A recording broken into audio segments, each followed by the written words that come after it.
it's a strange word, but have loved the book because of the messages that it conveys. If you want to know anything more about me, if you go to my website, vivienchurney.co.uk, there's lots of pictures there of my family and all the information about my background and so on. Some of my pictures, my paintings and stuff like that. That's lovely. That's lovely. So you have a background in art, but and you said that you taught English. Is that what drew you to becoming an author then?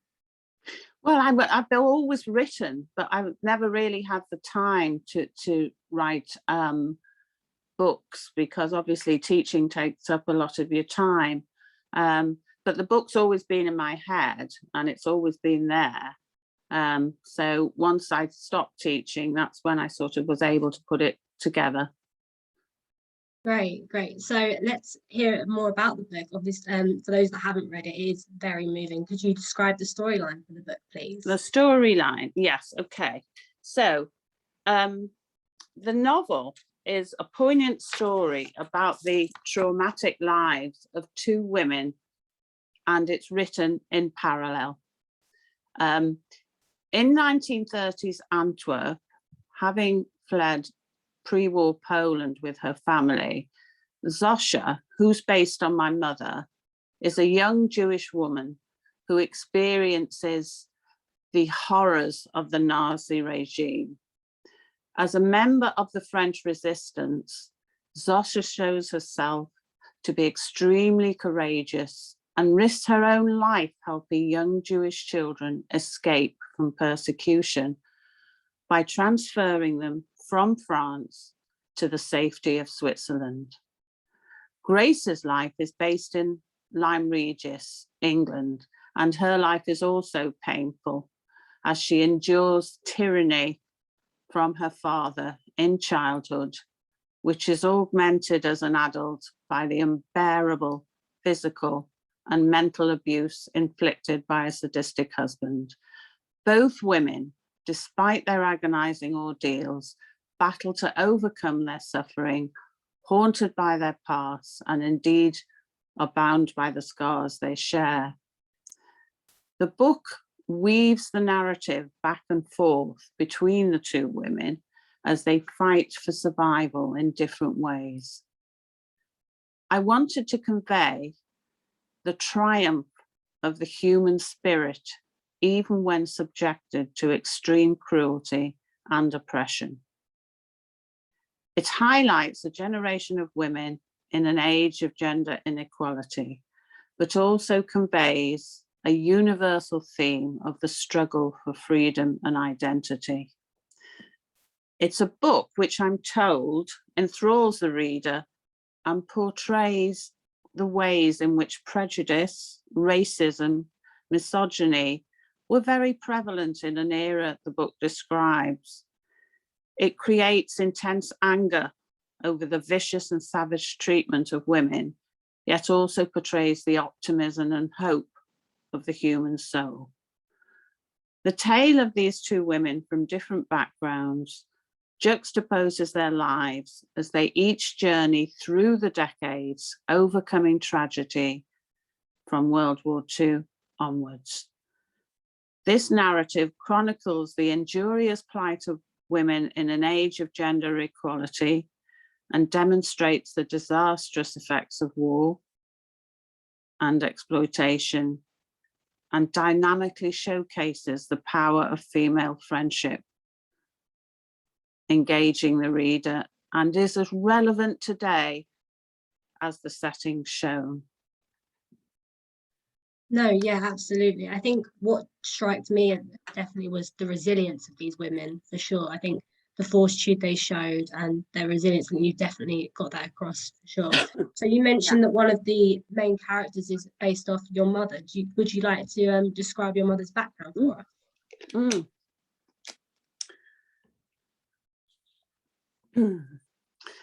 It wasn't easy being the daughter of a Holocaust victim.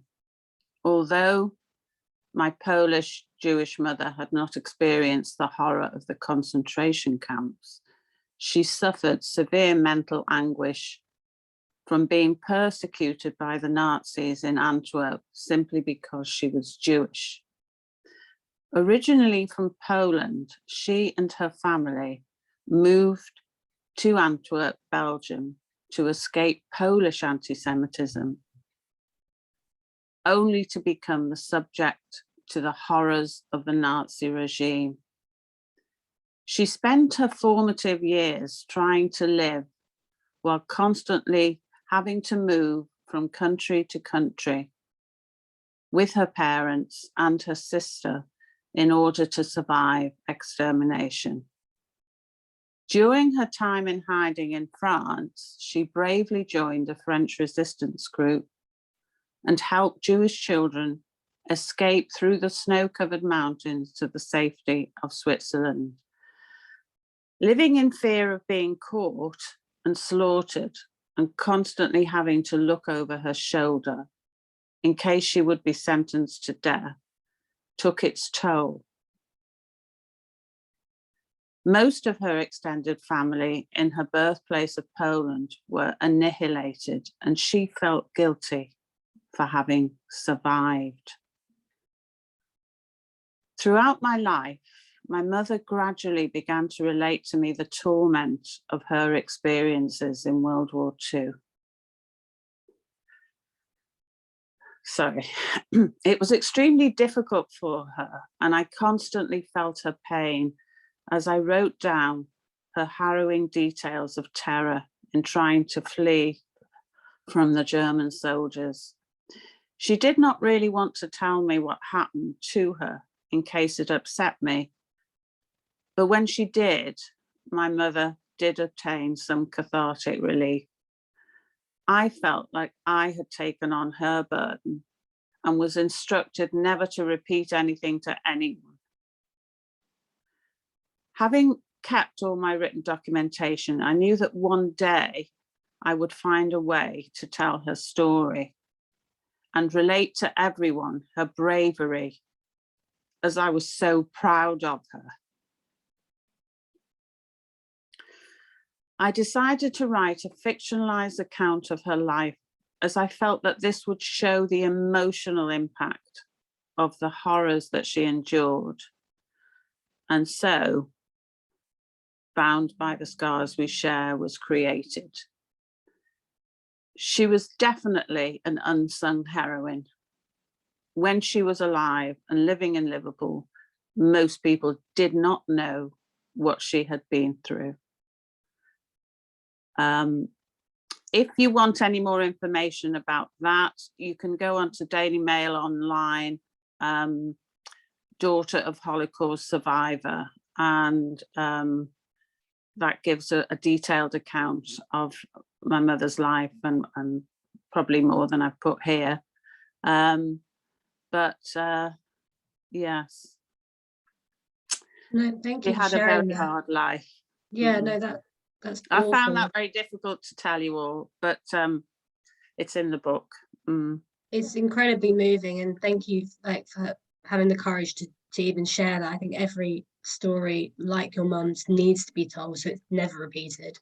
So thank you so much for being brave enough to even speak about that. I think that touched many people. I think people can relate to that as well. I'm sure other people might have similar stories that need to be told as well. So yeah.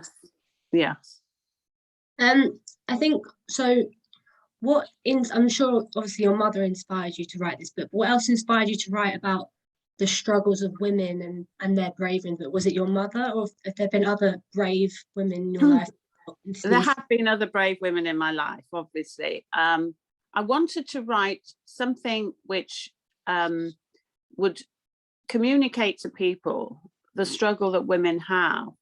And I did have at one time a creative writing group, and we would have discussions about women and their difficulties in life, and people would relate their stories about their own lives. And I kind of decided, well, although my mother's story was horrific, there are other women as well that also had difficult lives. So I decided to put that together and combine the two and create a fictionalized character. It's not one person, it's not based on one person at all. It's just every woman who suffers in life. Yeah, absolutely, absolutely. So would you mind reading an extract of the book No, I'm happy to do that. so we can hear a bit more about it, those who haven't read it or would like to hear more? Yes.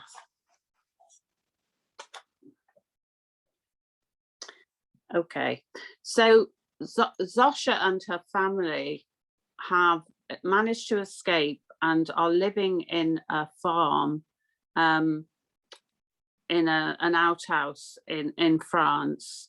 And Zosha was always, as a child, and it does say this in the book, wanting to help others. She's always, and her father was the same, always wanting to help others. And he used to bring people in off the street and give them a meal if he thought they were hungry. And my mother was the same, and this is Zosha wanted to do this. Yes. So this is about the French resistance movement and taking the children through the snow-covered mountains. The French resistance movement was affiliated to a wide network of people who helped to transfer Jewish children across a large terrain of land, which separated France from Switzerland. They were helped by a group of Swiss men and women who were prepared to defy the Nazis by using knowledge of the tracks and cliff entrances to the huge forest, which was unused by the authorities. Zosha was questioned by those in charge of the movement. She was accepted and trained for 6 weeks on all aspects of physical and mental requirements, which would be needed during her journeys through the woods. Of course, she was terrified, but knew that this was the right pathway for her to take. She also felt valued as being part of something so urgent and important. At last, she was assigned to a young man, Pierre Moulin, who would be her guide and take 8 young children through the rough terrain of the Risu forest during the icy coldness of winter. This would be a petrifying experience for her, but Zosha knew that the most important thing was that she should protect the children, who were just 10 years old and a couple of them a bit younger. Pierre would concentrate on their route to avoid the German soldiers, who would, in an instant, shoot to kill anyone they found.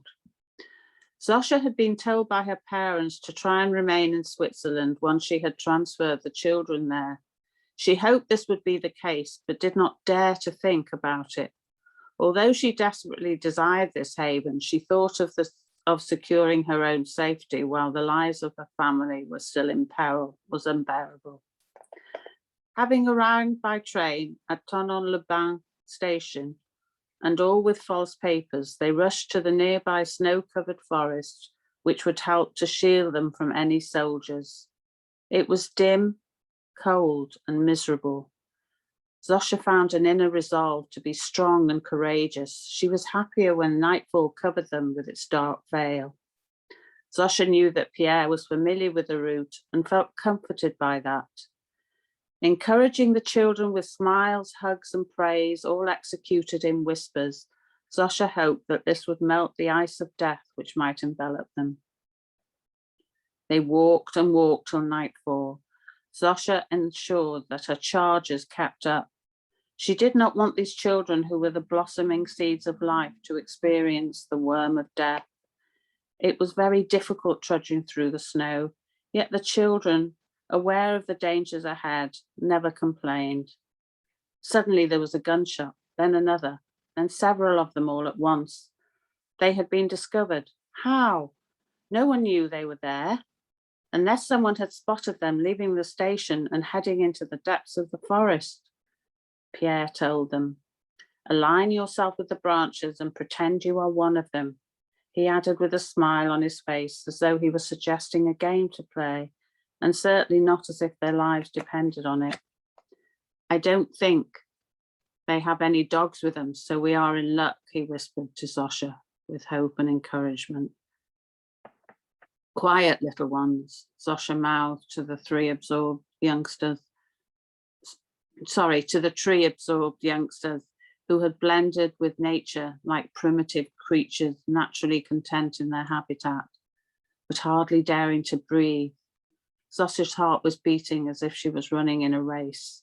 This was a race for life, and she prayed for salvation. They weren't going to die, and she defied fate to allow this to happen to these innocent children. She wanted them all to live.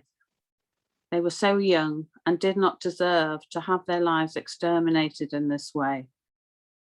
As the soldiers moved nearer towards them, they splayed their torches in different directions in the hope that they would find someone. Suddenly there were thunderous shots and shrill voices shrieking. The Nazis had begun to chase some foxes. All the soldiers followed to where the sounds were coming from. It was as if they believed that other refugees was trying to escape. They ran off in the opposite direction. Pierre signaled to everyone to remain where they were in case the soldiers returned. It was a blessing. They did not bring any dogs. It was a blessing that they did not bring any dogs and that the foxes in the woods created a life-saving distraction. Okay, let's move on, Pierre instructed in a false jovial fashion as the children clambered gingerly out of the trees. Thank you so much for reading that, Vivien. Really appreciate it. So where can everyone buy Bound by the Scars We Share? Okay. So you can buy the book on many online bookshops globally, and you can order from bookshops nationally and in cities and countries and towns and so on. But if you go to Amazon, obviously it'll be there. Waterstones, Troubadour, who publishes the book, Book Depository, W.H. Smith, Foyles, Blackwell's, Barnes and Nobles, bookshop.org. But if you type Vivien Churney into Google, it'll come up with lots of different places where you can obtain the book. That's great. I'm going to put the link to the Amazon one on in the chat. Okay. There are other independent stores, but this is the first one that came up. So Yeah. that's in the chat if you do want to purchase the book. I'll just put that in now. Let's go to questions from the audience. I've got more questions I can ask, but I'll just give an opportunity to anyone in the audience who wants to ask Vivien a question. So if you want to just unmute yourself, raise your hand, and so I can see you. Oh, Sarah, do you want to unmute yourself? Yeah. Hi, Vivien. I know when I came on, I said I know you, and sometimes it's I don't want to say it's more heartfelt because I know you. Yeah. But obviously, you know, I've seen your articles in newspapers, Jewish and you know, like you say, the Daily Mail, and obviously I've seen your books online and in the shops and stuff. And obviously it's a very personal story to you. But how do you feel, obviously, when you go into the shops and you see all the online stuff, how do you feel knowing that your mum's story is out there written by you? Sarah, that is such a fantastic question. Somehow I don't think of it as being my book. I think of it as being mum's story.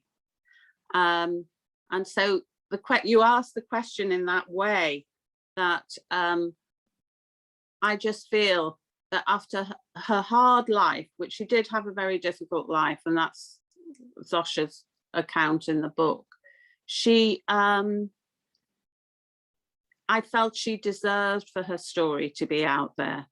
But I think one of the greatest things that I felt very moved about was that the novel is in Yad Vashem in Israel, and it's also in the Holocaust Museum in Washington. And the people at the Yad Vashem said to me, your mother will be here for posterity long after I'm gone. And that's what's moved me more than anything. That's incredible. I had no idea that it was in there, and that will be there forever. That's amazing. Yeah, Thank you for your question, Sarah. thank you, so Sarah. does anyone else have any other questions they would like to ask Vivien about the book, about her life, about her mother's amazing, incredible story? Oh, Anne, yes, unmute yourself. Hi. How has your mother's story shaped the person that you are and the way that you communicate with others and treat others? What impact has it made on you as a person? Well, I think that is a fantastic question as well. I think that my mother was a very strong woman, and she taught me to be strong, although I'm not as strong as she was. I don't think I would have been as brave as her, but I've tried to sort of emulate those values that she had of being very strong. She had a very great moral code, and she hated anybody who was cruel to others, and that's the way I am. I hate cruelty. I hate people offending others or anything like that. So she instilled into me a very strong moral code of behavior, which I've tried to achieve, but I wouldn't be as brave as her. No. Thank you for your question, Thanks. Anne. So Thank you. Lynn Marie has put in the chat, did your mum and the children of the Holocaust survivors and sufferers receive any counselling to help them cope with their suffering? I haven't, no, not really. I think I haven't, because we were told never to reveal what she did, and this is because she'd spent all her formative years looking over her shoulder, running away, don't tell anyone you're here, and she carried that with her, and she thought that somehow she would be discovered, and so she told us never to tell anybody, so we never did, and I certainly never did, only close people. I think a follow-up on that is, apart from she obviously told her children, did she tell anybody else what she went through, or was it just you guys? She did try to tell people about when she first came to Liverpool. I think she did tell people that she'd been in Antwerp and the Germans had invaded, and she did, yeah, but I don't think she told people about her resistance movement work, no. Through talking to people, did she meet others that had been in similar situations, or she never really met other people? No, Really? not in England. She didn't. No, she didn't. Because don't forget, most people in England didn't have that experience. There were people that did come to Liverpool that were suffered in the Holocaust, but I don't think she was in touch with them. Because I'm just thinking, in the book, obviously we see that the two recognized their scars, the two characters who recognized each other. Did your mum didn't have that same experience of seeing that as well, that she meets someone? No, she didn't. Yeah. No, and the book does make that happen, and that's probably me wanting to kind of sort it out, really. Yeah, no, of course. Is there anyone else that would like to ask Vivien a question? Miriam. Yeah, I've put in the chat, but I haven't sent it. As you were writing the book, it must have brought perhaps things that were already there within you to the surface. And was that the case? And how did you cope with writing about such traumatic events at the time of writing? Yes, I think that's a really good question as well. Lovely questions, sort of really to the point. I did have feelings inside me that my mother, obviously she'd suffered, and when I was a child, I definitely had terrible dreams. So I tried to express what she'd tell me in the book. But because I am a writer and because I've read many books, I wanted to write her story. But I think creating a fictional character helped me to write it as though it wasn't me or it wasn't my family. It was just this character that I created. So it gave me a little bit of distance. It was very, very hard to write. It took me 4 years. I did find it very difficult to express some of the horrors that she'd seen and what she'd been through. So that's why it took me so long. Thank you. Thank you. Sorry, I couldn't unmute there for some reason. Thank you so much for your question, Miriam. Thank you everyone. That these questions are great. Has anyone else got any other questions they'd like to ask Vivien? No. Okay. So that, would you like to maybe read another extract from the book, Vivien, so Yeah. people can hear more about it? That'd be great. Thank you. Yes, I will.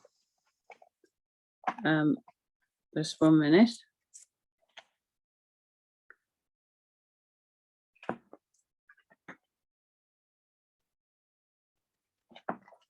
Okay.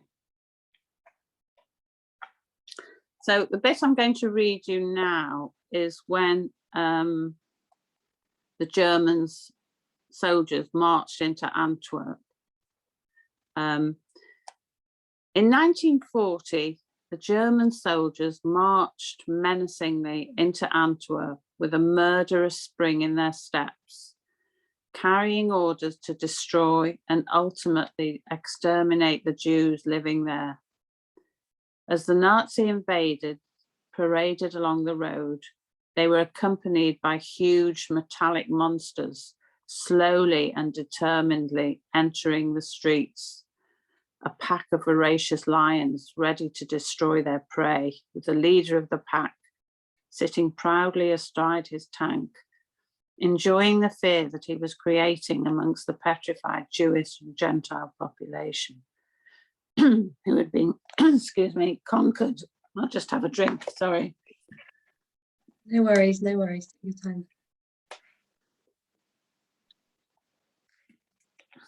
time. Who had been conquered by Hitler's army. Fearing the Germans, many Jewish families living in the city fled to other parts of Belgium in the hope of escaping torture and death. The military government passed a series of anti-Jewish laws which enabled them to seize Jewish-owned businesses and to railroad all Jews out of civil service positions. The Antwerp pogrom followed, and 2 synagogues, the centre of Jewish life, were callously burnt down. As time passed, Jews were forced to register as special Juden register so that the government could identify all Jews living in Antwerp. They were forbidden to leave their homes from evening till morning and were not permitted to enter public parks. The German authorities deported a large number of Jews to rural areas in the Belgian province of Limburg. Eventually, all Jews were compelled to display the yellow badge. Mass arrests of Jews were initiated throughout Belgium. A transit camp was opened at Mechelen, and from there the human fodder was deported to the Nazi concentration camps of Central and Eastern Europe. This was the living hell which ruthlessly and heartlessly stole the precious souls of these innocent victims. The Friedman family were fortunate to have had Belgian citizenship and were able to remain hidden for a while. It was terrifying for Zosha and Hannah to hear the thundering footsteps of the German butchers in uniform and the agonizing screams emanating from outside. It petrified them to look through the window and see men and women being brutally beaten and thrashed. Jews were being ordered not to walk on the pavement, but in the gutters. Houses were broken into and shop fronts were smashed violently. Glass was flying through the air like snowstorms in a bitter cold, and painted on the front of Jewish houses were the words Juden and Schwein. Huge stars of David were sprayed randomly across the doors. Evil continually sprang and took its insidious hold. On one occasion, Zosha dared to peer through the net curtains. She saw two young Jewish children walking in a huddled fashion close to their parents, who were bent over as if they were trying to be inconspicuous. How their yellow stars glared brightly. Two German soldiers tore the children by their hair away from their parents and hurled them into a waiting van.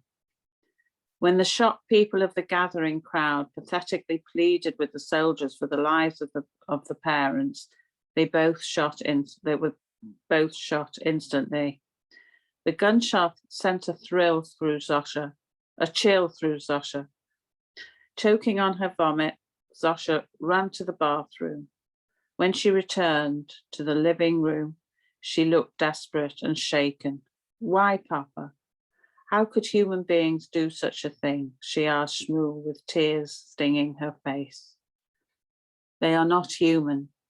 They are monsters. Tonight has shown that. We must be extremely careful, he replied, clearing his throat so he did not let Zosha sense his own fear. Thank you so much for that extract as well. Thank you so much, Vivien. I had another question. So obviously, your mother's story is it's just very, very moving. Did you have, when you decided to publish the book and create this book, did you have, I don't know, what would like from this launch? Like, would you like people to view your just to learn about your mother's story? I'm not sure, what was your hopes for after publishing this for the future? There was a lot of different things, Zoe. There was a lot of different things I wanted. I wanted my mother's story out there. I wanted people to be very much aware of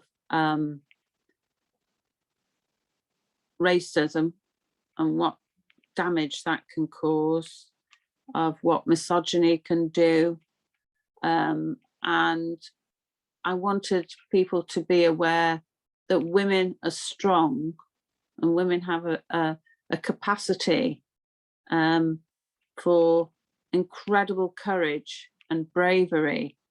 And so I hoped that when people read the book, that they would take that from it, because the actions that my mother did, I don't think many people would be able to do.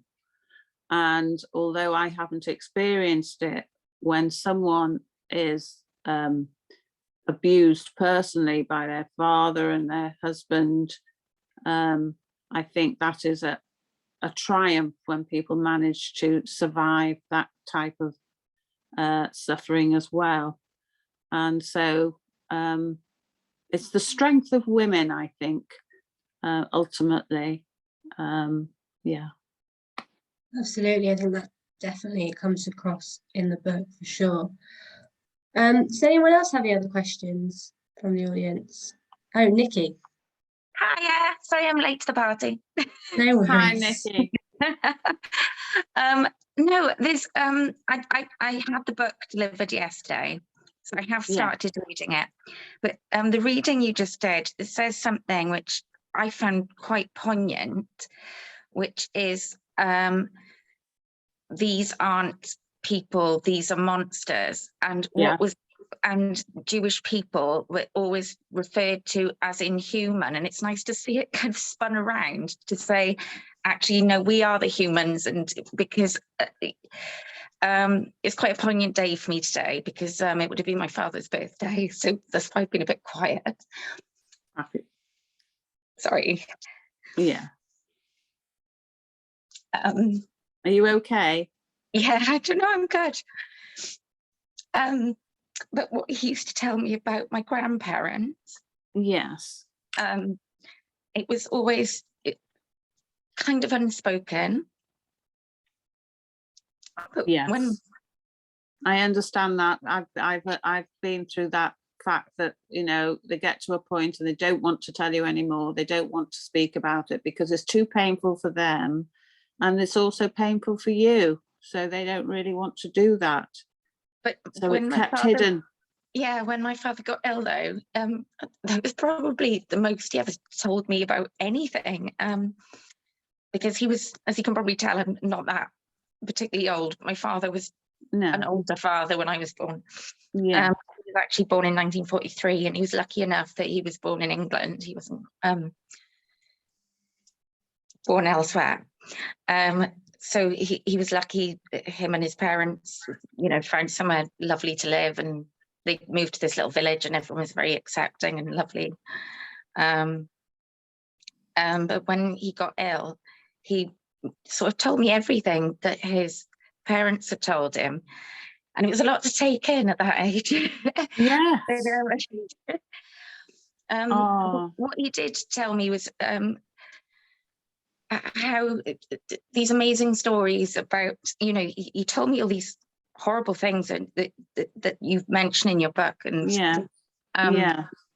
and he wanted me to know. Yes. But he wanted me to feel pride in myself and pride in our family. Yes.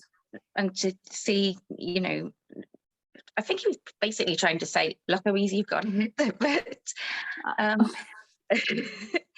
But at the same time, he also told me about how strong particularly his mother was, but also how frugal she was with food, because Yeah. she'd gone without it for such a long time that whenever, Yes. before I was born, when him and my mum would go away, they'd say, do you want to, you know, come and look after the house and look after the animals and all of this?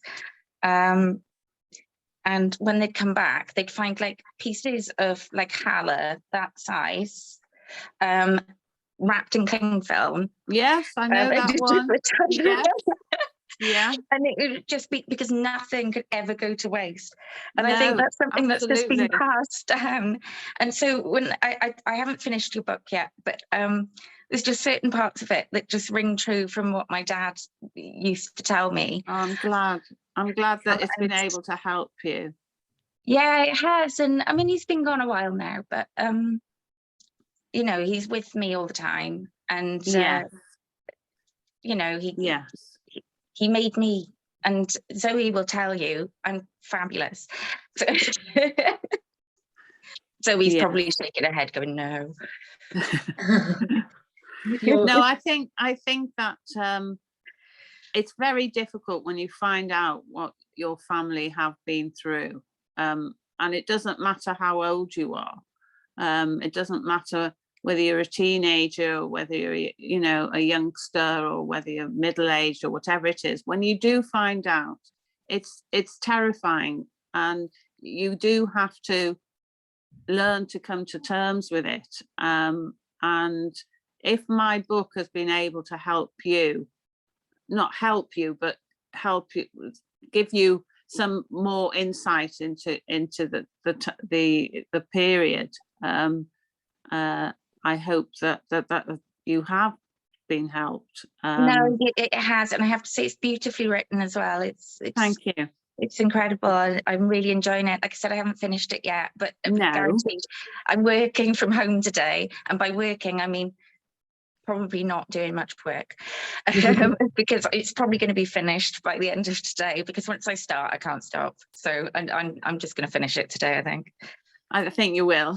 It's one of those books that, though I'm saying this, but I have been told by people, and I do have a few reviews somewhere, that once you start reading it, you have to finish it, and it isn't a long book.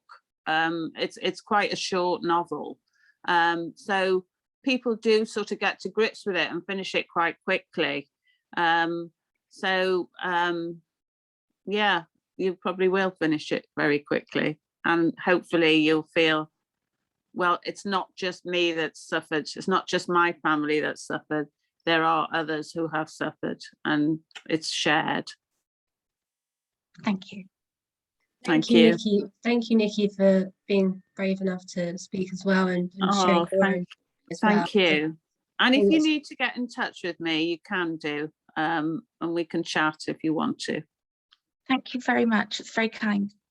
I think you raised a great point, though, that with the kind of book that you've published, Vivien, I think that indirectly does happen, that people have their own stories and they Yes. can kind of relate to what your mother Yeah. went through, and think it's just amazing that that can happen, and people are brave enough to talk about their own stories as well. I think it's not, people just keep, it's like a continuous cycle, people keep sharing their stories, and that's what needs to happen in today's society, so we can stop it from happening again, hopefully stop the rise of anti-Semitism, because like you said, it's very prominent in today's society as well, what your books.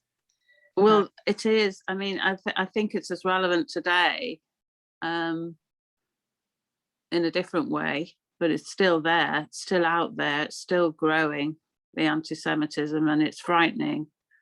And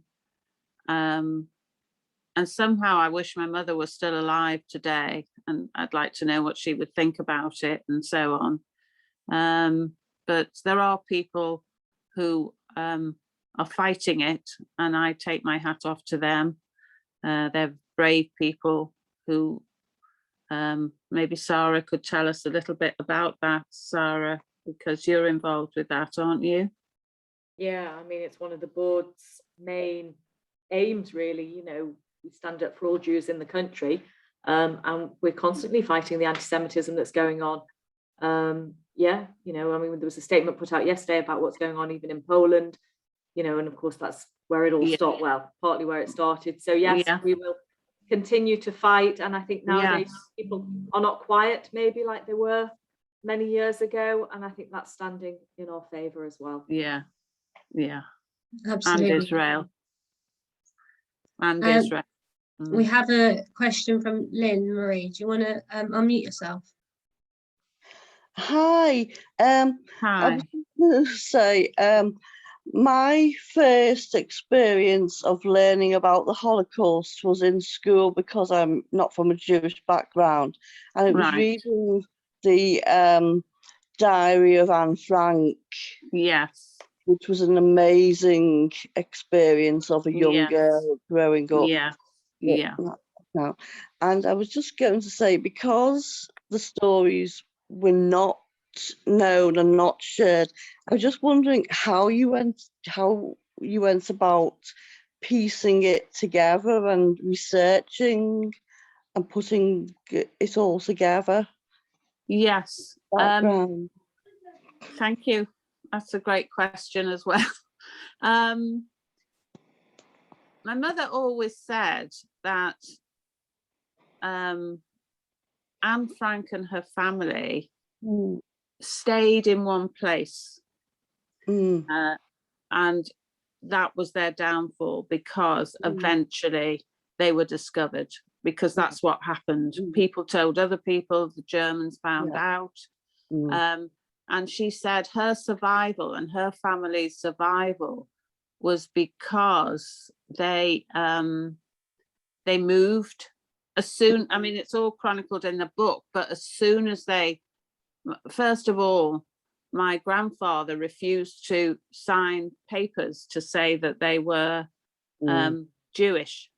Yes. And everyone had to fill in those papers, and you know, her family was saying, well, no, this is the law, this is what you've got to do now, you've got to fill it in. And he said, no, we won't. Nor did they wear yellow stars or anything like that. My mother had to, because she was fair, she went out and managed to get rations and food, and wore a cross round her neck. And so as soon as anything happened, as soon as they found out that things happened, they moved from one place to another in Antwerp. And they were brave enough at one time to live across the road from the German Gestapo headquarters in Brussels, but that they got discovered there, and they managed to escape somehow down a back fire escape while the Germans were knocking on the door. So I had a lot of information from my mother, and obviously I've had to look up authentic things, but it took an awful lot of work to, and you know, I talked to friends and teachers who were history teachers who knew about World War II and so on. So I had a lot of advice from them. Thank you for sharing your story. Thank you. Your parents and grandparents were amazing. I'm sorry, it's getting to me a little bit. I'm so sorry. All right, it's I'm just so I don't want sorry to upset people. I'm just so sorry that you know, we didn't do more to help you at the time, really, as a country, Britain. I know. It was one of those things, isn't it? I mean, people just didn't know. There wasn't quite the same. They didn't have the internet. They didn't have social media. They didn't even have television. So people weren't aware, really. I don't think as much as we would have liked them to have been. Thank you for sharing. Oh, thank you for your question. Thank you, Lynn Marie. Thank you. Really appreciate it. I think what you said earlier, just then, about how you wish the country had done more. Obviously, like I said, didn't have social media and everything like that, but now we can use that regret and move it on to, like we said before with Sarah, that just push that regret into something good and help with causes like anti-Semitism. If you see something, report it, and just, you know, in the situation with China, with the Uyghurs in China, just anything, just do something about it. So and that's really interesting. Nikki, you've got your hand up. No, I was just about to say, speaking of social media, I've never reported so many things on Twitter as I have in the last 12 months, I don't think, where people have posted some out of this world anti-Semitic comments. And I just got to a stage where I think last Hanukkah, I went into a really down mood. And I got really upset about it, and I felt like I should hide everything in my house, and everything got put in my bedroom, menorahs and dreidels and everything that is part of who I am. And then I kind of, I don't know, it was somewhere around February, I got really feisty. And then I was like, no, I'm putting everything really prominently around my house. And then I was seeing things on social media, and I thought, right, no, this is not acceptable. Report blocked. And I just went through a phase of and because there's so much of it, and I don't know if I was kind of protected growing up, that I didn't realize that it was still a thing. But it very much is. And now you're seeing it in universities, and you see, and I thought maybe because of my sort of network, maybe I didn't realize, but now it's with social media, I've realized that there's some really nasty people out there. And I mean, you just wonder, like, how far are they willing to go now? And, you know, I've said, you know, even my own mother has said, you might want to tone it down a bit. No. If they come to the house, I know how you're going to get out. I'll fight them. It's fine. I know it's terrible, isn't it? I just think I try not to read those, because I think it's incredibly upsetting. That it's not that I'm burying my head in the sand about it. I'm not, but I just try not to read those type of things on Twitter, because I think it would break my heart. I don't think I'd survive it. I really don't. No, so I don't read them. I don't. I just report them straight away, and then they're blocked. Yeah, you're strong. Good for you. Or I don't know. I cried earlier on. So. Yeah, but I still think I still think I admire the people that do report them, that do answer back, that do fight for things like that. But I do try not to read them. I think it's Understandable. because all my life I've felt that branch of anti-Semitism with my mother's stories, and I just feel that I don't really want to carry on hearing about it, particularly on social media. Unfortunately, that's just the way. Social media, It you're always is. going to find someone who's Absolutely. just they that's their life. That's what they're, and you've got sometimes you've got to pick your battles sometimes. Unfortunately, Yes. which is a horrible Yes. thing.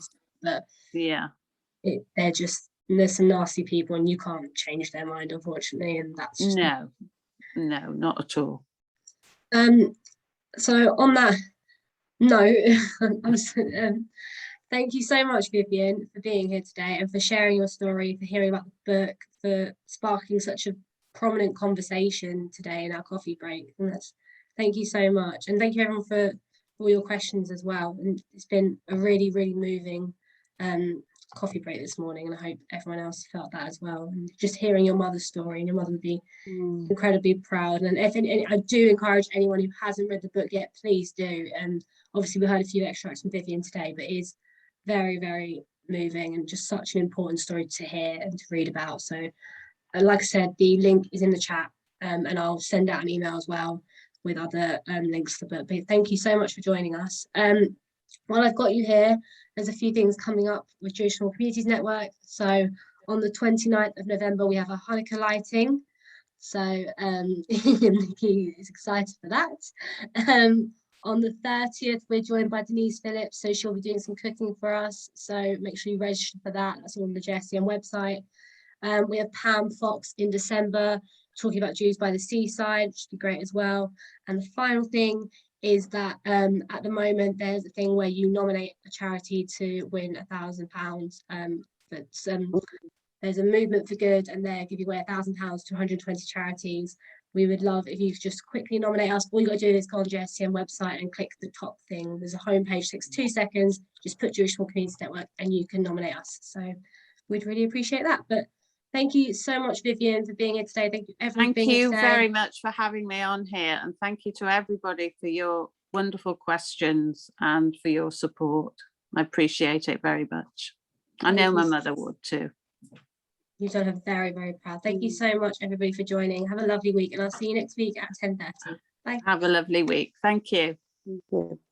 Bye-bye. Bye. Bye. Bye. Bye-bye. Bye, everyone.